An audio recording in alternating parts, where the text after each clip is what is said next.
Army of the Dead is a 2021 zombie film directed by Zack Snyder.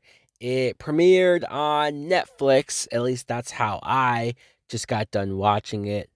It's kind of crazy because Zack Snyder is responsible, at least partly responsible, for directing my favorite zombie movie of all time. I'm talking about the Dawn of the Dead remake way back in, I believe, 2004. This film, it's very different.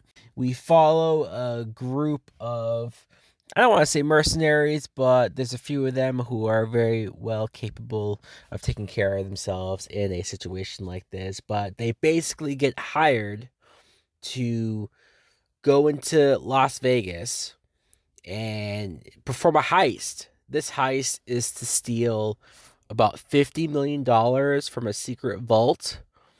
And if that wasn't hard enough, it's in the middle of the zombie apocalypse. Now, what I thought of Army of the Dead was I had fun with this movie. I ultimately really enjoyed it. I don't love it as much as that Dawn of the Dead remake that I mentioned earlier. But let's first talk about just this plot in general.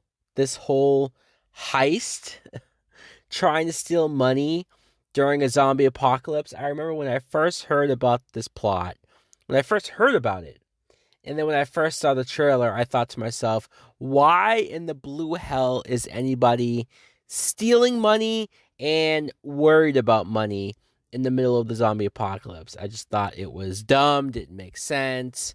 But then you kind of realize that, oh, well, of course, the zombie apocalypse, whether you believe this or would believe it or not, they've been able to contain it in Vegas. So this is the only area where zombies exist, where they're roaming around, where people have already died.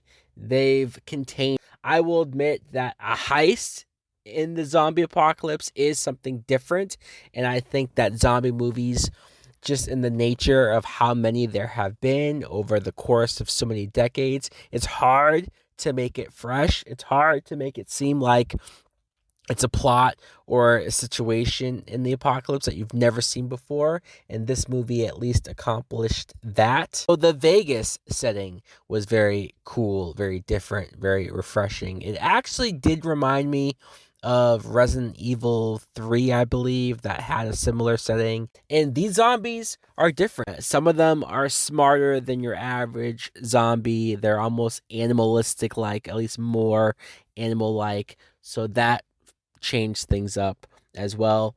But let's get into the cast. We have Dave Bautista, who plays Scott. I really like Bautista. I mean, I'm liking him more and more as an actor the more I see him in different things, not just Guardians of the Galaxy. He gave some moments. There's a couple of scenes where he gives a performance that I'm like, man, is this a drama?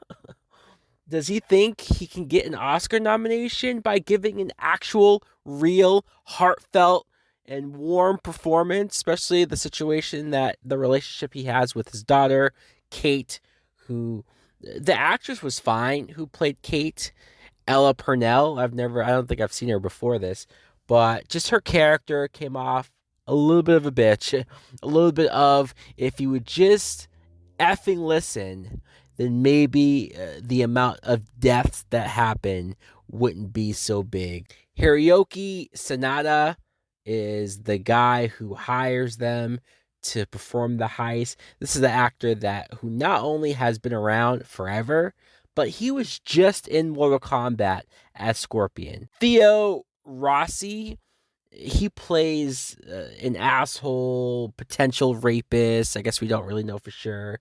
But every time I see this guy pop up in something, he's a dick. The characters that stood out the most to me, that after the movie I still remember them by name, there's Lily, who is the one that basically knows the ins and outs of this area, is able to get them through and hopefully try to get them out. Chambers is somebody who, when you first saw her, you thought, okay, she's just one of. Because I swear this group is like 20 people deep, so you just figure, all right, people are going to die. I'm sure most of them are expendable. But Chambers was somebody that I went from not really caring about to when she's in peril, when she's fighting for her life, and when she's being an absolute badass. I really wanted her to survive. Also, another character named Dieter, who is the one that's supposed to open the safe, the only one who can do it. He's sort of the goofy one, the one that's never killed a zombie before, and he's deathly afraid. Has this high pitched scream that I won't make fun of because I'd probably have the same exact thing.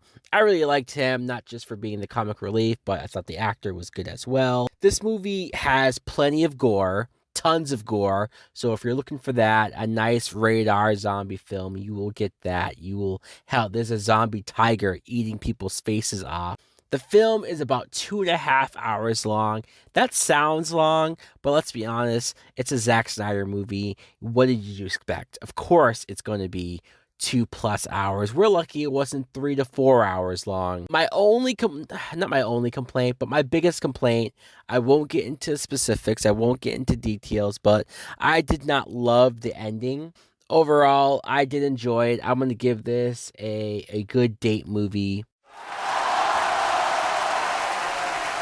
So guys, let me know in the comments below if you two have seen Army of the Dead. What do you think of it? Do you like it? Do you love it? Is it one of your favorite zombie movies now? Did Zack Snyder deliver for you? Or did you not care for it? Are you brave enough to put that out there on the internet? Thanks for watching. Like, comment, subscribe. Later!